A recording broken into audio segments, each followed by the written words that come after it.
Why do I say not buy Chinese?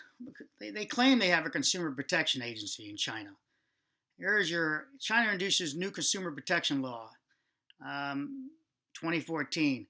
They've even outed Apple, Volkswagen, and Nikon apparently, and have issued public and both rather they have issued public apologies and initiated recalls in direct response to their inclusions in the event. They do public outings, outing of people of businesses.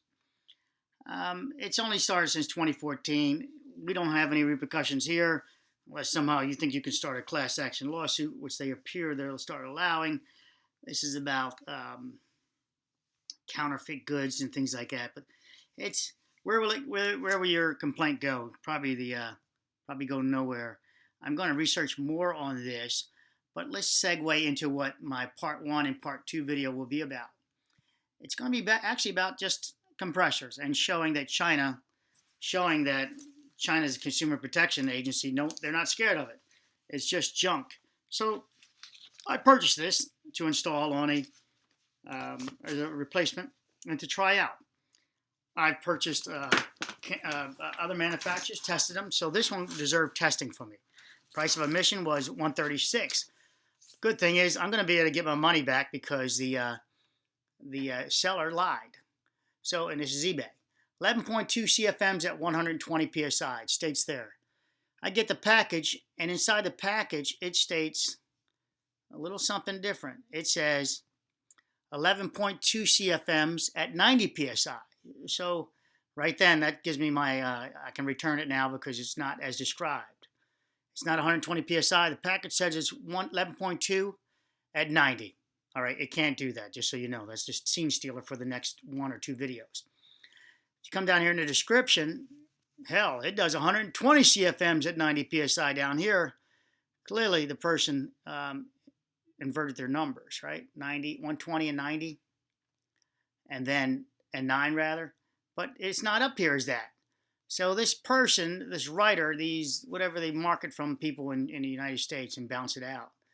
California. This is this Chino, California. This must be connected to China because quite frequently I run across this same location as a shipper.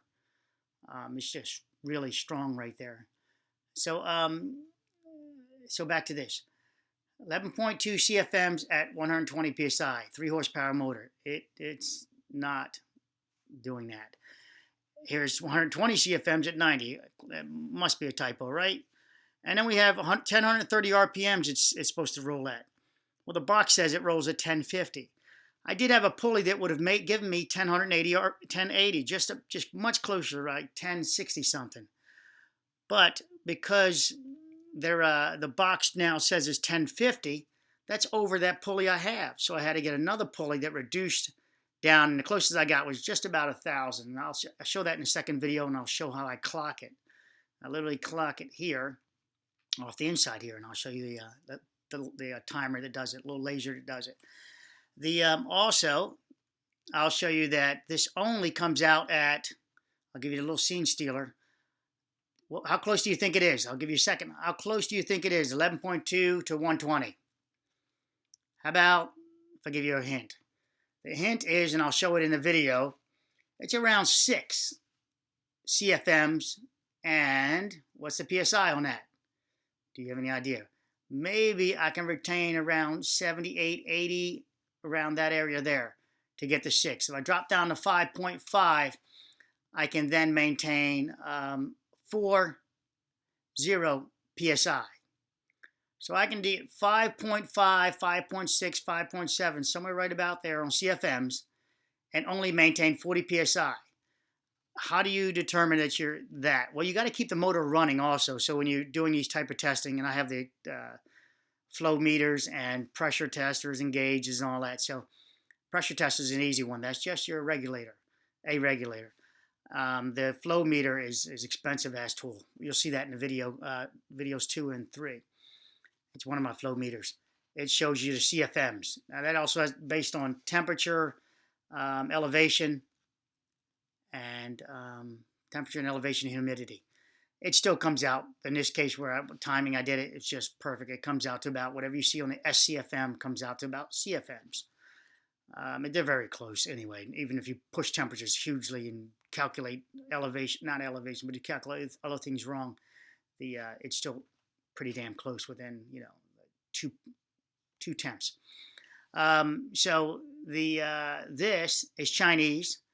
Their consumer protection doesn't go around scaring people. Obviously, this product is coming in here like this, and with these false labeling competing against other companies that like this $400 what it would normally cost you for a compressor that does this, about $400. So I said, what the hell, if it doesn't do it, and they don't know I've got the testers that can test this, I'll just send it back. So I bought the warranty, and I bought the compressor in case it worked. Well, obviously the warranty is useless, so that's going back, and this is useless because it's a lie. And is it worth it at that? Yeah, it would be worth it down at that range.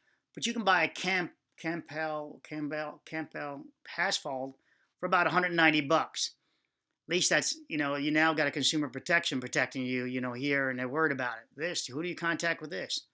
You write this guy, you got 30-day warranty, you got a brake light warranty. Square Trade will give you back up to the value of what you paid for something, and that's it.